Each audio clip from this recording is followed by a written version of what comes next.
कभी सोचा है कि बर्फ से ढका एक विशाल द्वीप अचानक दुनिया की बड़ी बड़ी ताकतों के लिए इतना अहम क्यों हो गया है? चलिए, आज इसी की पड़ताल करते हैं।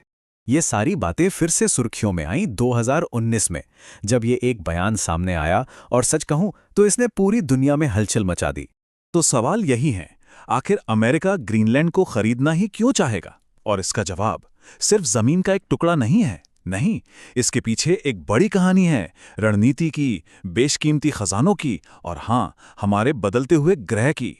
अब इस दिलचस्पी को समझने के लिए ना हमें थोड़ा गहराई में जाना होगा। उस सोच से आगे निकलना होगा जो कहती है कि ग्रीनलैंड सिर्फ एक खाली बर्फीली जमीन है। तो जो आम धारणा है ग्रीनलैंड के बारे में, उसे एक पल के लिए भूल जाइए। हकीकत कुछ और ही है। जहां हम सोचते हैं कि ये खाली और दूर दराज है, असल में ये एक बहुत ही ज़रूरी मिलिट्री बेस है। जिसे हम बंजर बर्फ समझते हैं, वो असल में खनिजों से मालामाल है। और जो अलग थलग लगता है, वो दुनिया की बड़ी ताकतों का एक नया चौराहा बन गया है।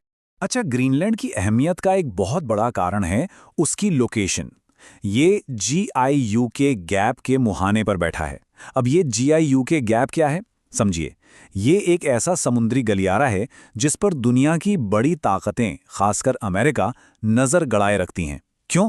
क्योंकि यहीं से रूस की पनडुब्बियों की हरकतों पर नज़र रखी जाती है। तो ये बहुत ही ज़्यादा स्ट्रेटेजिक है। तो फिर अमेरिका के लिए इसमें क्या खास है? देखिए, ये कई चीज़ों का एक मिला जुला खेल है। एक तरफ पिचुफिक स्पेस बेस है, जहां से मिसाइल हमलों की पहले से चेतावनी मिल जाती है। दूसरी तरफ आर्कटिक के समुद्री रास्तों पर कंट्रोल। और फिर आती है सबसे बड़ी बात, दुर्लभ खनिज पदार्थ। मतलब ये वो मिनरल्स हैं जो हमारे स्मार्टफोन से लेके फाइटर जेट तक हर चीज़ में लगते हैं। और आज की तारीख में इन पर चीन का दबदबा है। तो जाहिर है अमेरिका इस निर्भरता को कम करना चाहे। लेकिन इन सारी बड़ी बड़ी भू राजनीतिक बातों में ना, एक बहुत ज़रूरी सच्चाई अक्सर अनदेखी कर दी जाती है। और वो ये है कि ग्रीनलैंड बिकाऊ है ही नहीं। क्यों? क्योंकि वो वहाँ के लोगों का है। और ये कोई नई बात नहीं है। अगर इस टाइमलाइन पर नज़र डालें तो साफ दिखता है कि ग्रीनलैंड के लोग एक सदी से भी ज़्यादा वक्त से अपनी आज़ादी, अपनी स्वायत्ता के लिए लगातार आगे बढ़ रहे हैं। ये एक लंबी लड़ाई रही है। यहाँ की आबादी को देखिए, लगभग 90% लोग ग्रीनलैंडिक इनुइट हैं।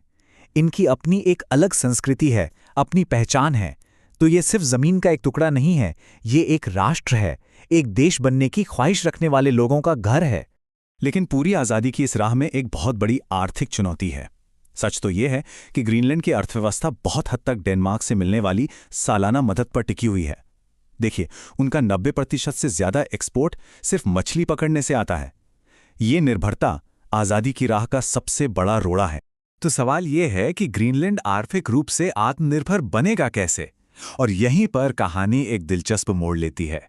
विडंबना देखिए, जवाब शायद उसी चीज में छुपा है जो पूरी दुनिया के लिए एक बहुत बड़ा खतरा है, क्लाइमेट चेंज।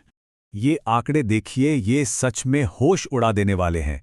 2002 से हर साल औसतन 266 अरब मेट्रिक टन बर्फ पिघल रही है। हर साल ये पिघलती बर्फ इस द्वीप के भविष्य को हमेशा के लिए बदल रही है। और फिर 2021 में कुछ ऐसा हुआ जो इतिहास में पहले कभी रिकॉर्ड नहीं किया गया था। ग्रीनलैंड की सबसे ऊंची, सबसे ठंडी चोटी पर बर्फ नहीं बल्कि बारिश हुई। ये एक सीधा सीधा संकेत था कि आर्कटिक का मौसम अब उस दौर में पहुंच चुका है जिसकी हमने कभी कल्पना भी नहीं की थी।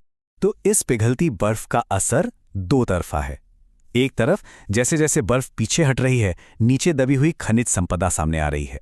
नए और छोटे समुद्री रास्ते खुल रहे हैं जो व्यापार के लिए बड़े फायदेमंद हो सकते हैं।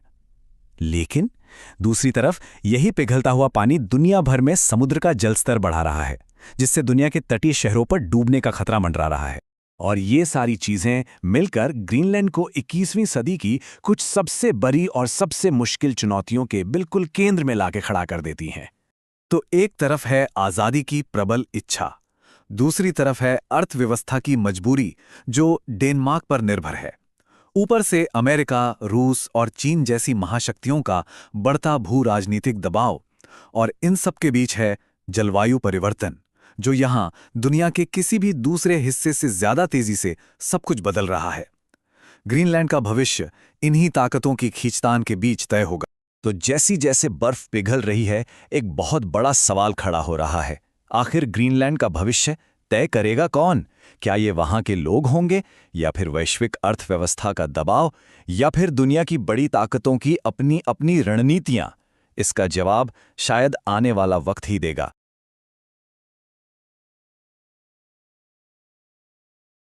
अगर आपको वीडियो पसंद आया हो तो लाइक, शेयर और सब्सक्राइब जरूर करें।